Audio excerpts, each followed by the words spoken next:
This man is so freaking lucky. Like, seriously, I'm jealous of a slime. I'm legit jealous of a slime. I never thought I would see the day I would say something like that. I can't even imagine that. But okay, so Reincarnated as a slime is finally here. It's slime time, and the more and more I watch of this series, the more and more I realize just how much I really do enjoy and love this series. Honestly, when I look at Fall of Anime 2018, there's so many good shows, and this is definitely one of the highlights of this anime season. But I noticed there's just so many fantasy series. Like, you have Goblin Slayer, we have this, we have, Sword Art Online. I mean, there might be a few other series I'm actually not watching right now or haven't really got to start yet that's possibly coming out this anime season. But overall, there's just a lot of fantasy series this anime season. But you know what? I'm not really upset about that. I actually really like the, just the different themes, the different stories, and just seeing how unique this genre really can be. Because, I mean, something like this episode, it just impresses me with how high quality it is, while also having such a lively personality. Like, this show in general just has a lively personality, and I feel like this wouldn't have been accomplished as easy if it wasn't for the anime studio coming in and just doing a fantastic job with the art and animation. But it's not just that. It's not just the beautiful art and animation that really makes this series stand out. It's also just the writing in general. It's very simplistic, but it really just gets you to where you don't want to stop watching this show. And there's been many moments while watching this show when, the episode comes to an end, like this week, where I'm like, you know what, I want to read the light novel, I want to read the manga, I want to read the web novel, I want to see what's going to happen next. I get those feelings while watching this show, and I'm just like, man, it's a good feeling. It's a good feeling to know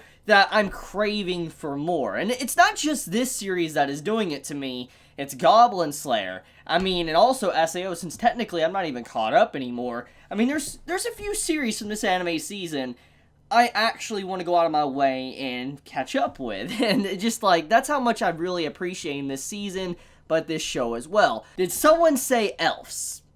Oh my god, like, I did not expect that. I did not expect that finale scene to this episode.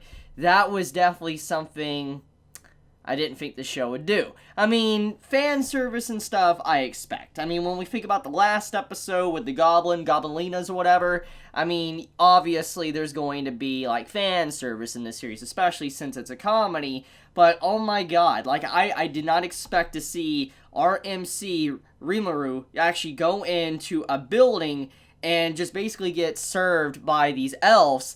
And it was just a very interesting scene, and I'm just like, this man, at the very least we know one thing that's probably in this dude's hard drive in the other world. You remember in the first episode when he died and all that, and he's like, please erase my hard drive, get rid of it, and, nobody must see it? Most likely what was in that could have potentially have been some, elf content. This man's a cultured individual. He definitely loves his elves because he was thinking about them nonstop throughout this episode, which that is something I want to talk about. So I really like the little scenes where, like, there's this serious conversation going on, like the goblins and all of them are talking about what to do, and all of a sudden you just hear Rimuru, he's just talking about elves in his mind. You just see this picture pop up to the side of him, and he's just thinking about elves, and I'm like, oh my god, like, this man, I love it. He's just so easy to read, but it's so adorable. And then, towards the end, I'm just like, this man is so lucky. I cannot believe he's, having something like this done. I have been told, apparently, there's going to be potentially a character that's going to be around him constantly holding him. That's what I have been told, but I don't really know much more than that, which would definitely be very reminiscent of what's going on in this final scene.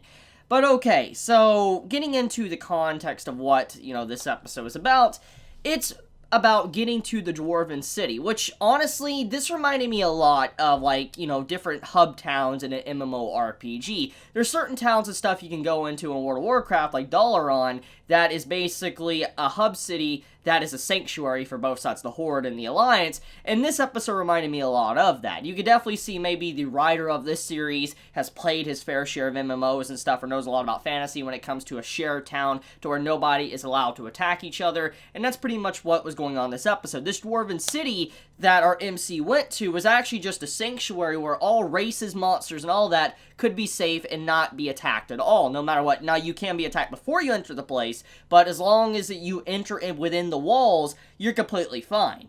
And I was just like, this is very reminiscent of, like, Dalaran and stuff, and, World of Warcraft, and I'm just like, this is cool, I like that. I just like seeing this, world building with, these different cities and stuff, and you would figure Dwarven Town would actually just be full-on just dwarfs, but there was more. There was elves, there was just goblins, there's slimes, there's humans. They all races and stuff that you would expect technically were in this town, and so it's a big hub city where a lot of trade goes on, and it's definitely something you would want to do a lot of business in to be able to probably further your goals or whatever, which that's the big point about this episode. So as we know, the reason why our characters went to the Dwarven City in the first place is to be able to figure out how to construct a nice, beautiful town, have proper living conditions, clothing, all of that. That was the main purpose of coming to this town in the first place, and honestly, I think before everything is said and done, I feel like, Rimuru, he's probably going to figure out how to actually construct things and build beautiful homes by himself. Because from what we've seen already, he has a talent. He's able to even duplicate weapons. We saw that in this episode, some high-class weapons that this Dwarven blacksmith made. He was able to duplicate that and just spit it out like it was nothing. So if he's technically able to do something like that, if he was able to, let's say, find a legendary sword, and he had the raw materials that maybe it's made up of, he could potentially make a copy of a legendary weapon. So that's kind of scary to think about how OP Rimuru is, and how he could copy legendary weapons, items, whatever, as long as he has the materials. We already know he's OP as hell. We saw how strong he was. We saw what he has done already, so we know he is by no means a weakling, but still, it blows me away with how strong his skills are, and that he was able to duplicate like a really skilled blacksmith's weapons. So, like I said, that's what I believe. I believe that most likely before everything is said and done, he's probably going to be a jack of all trades, and probably not master none, but master of all. I feel like that's going to be the proper term you could probably attach to him, just because of what we've seen of his skill set. Which is a big question I have. I wonder if there is really, like, if he's going to get, continuously stronger, or has he pretty much reached his peak? That's a big question I have while watching this show, because normally when you have an OP MC, let's say in a story with an alternate world inside a game or whatever, usually they're at their max. When we think of, like, Overlord, for instance, Ainz, he has tampered with the fact that maybe he could potentially get stronger or level up, but obviously there's no opponents that he really can do to probably level himself up. But we never really get to see characters actually get stronger. Usually they're at their max, similar to, like, Saitama and One Punch Man, and I wonder if Rimuru is actually still in the area of being able to get stronger, or is he pretty much at the max where he can basically one-shot, let's say, the Demon King or something? That's my question I have. But okay, anyways, let's get into some other things that happen with this episode, which is Rimuru giving up a lot of precious goods, magic ore, or refined magic ore, and also giving up potions. There's just something going on here that actually has me a little bit worried. Now, we know that Rimuru, he was around for a while, traveling by himself within the cave before he even got to see anything, just absorbing everything within his body, a bunch of plants, ore, and all that, and now it's coming into play and he's using it in this episode, which is fine and all. I'm glad to see, a reoccurring plot and all that, or the stuff he absorbed to be very relevant in the story. But if he continuously gives out this material, these raw goods like he is, he's honestly going to run into a problem to where he's going to run out. And I'm kind of curious if the reason why he's so strong is because of just how much he's absorbed. For instance, to the creatures, to the raw items and all of that. And if he continuously gets rid of all this stuff within inside of him, he might eventually maybe weaken and actually not be as strong as he was or has been.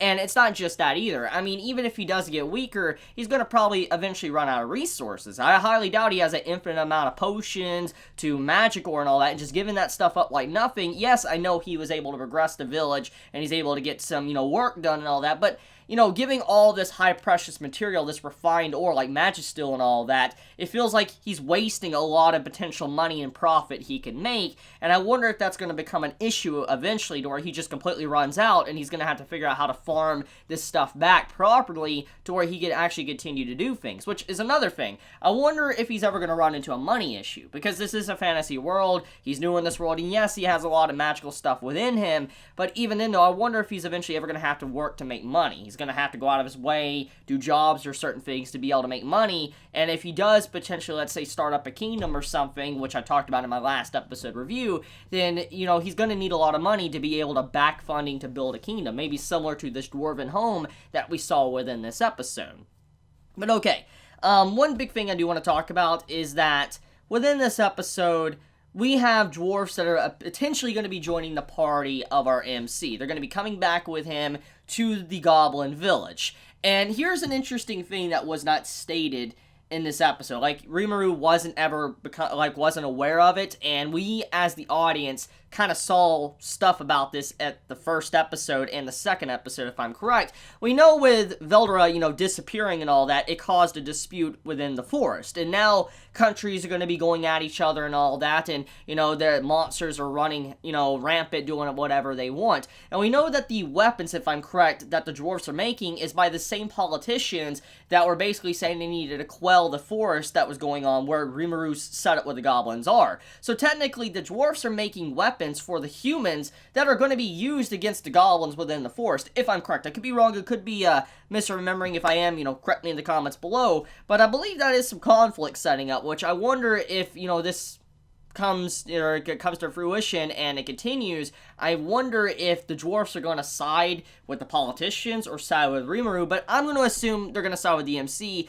because he's helped them so much. I mean, he's saved their friends, he's given them, you know, still and all that, or magic, or just for them to be able to reach a deadline. It's pretty impressive, so regardless if worst comes to worst, I do think the dwarfs at the very least, or a certain portion of the dwarfs, will help out Rimuru and, you know, continuously, you know, make sure to fund his village or whatever. But okay, so anyways, anything else left to talk about? I guess not really. I mean, the only thing really to get into is the Tempest Wolves and their interaction with Rimuru. So as we know, the sun, which, you know, Rimuru named, that was a part of the direwolves, and now they're called Tempest Wolves, he, as we know, could potentially have had anger towards our MC, want to get vengeance because, you know, his father was gone, right in front of him, thanks to Rimuru, just got rid of him, and normally you would feel some anger and want to, you know, get back at the person that did that to your father, and he does mention that he does think about it. He does think about his father to this day, but he also says that he is very grateful to Rimuru for giving him a name, for, you know, sparing his pack, allowing them to continue to live and have a better life than they are right now. So it outweighs the negatives. You know, wanting him to get vengeance against Rimuru, he actually cares about the man. Unless he's lying and he actually truly does want to turn against him eventually, who really knows? But at this time, I do like how that was confronted, and he did discuss it with the wolf, because it is something very important, especially if it's a character that's going to be around him for a while. But I want to end it there. Let me know your thoughts in the comments below. If you enjoy my content, you know, please subscribe. If you like this video, please leave a like. And if you want to get notified for whenever I upload a video, please click the bell icon down below. And with that, Chibi out.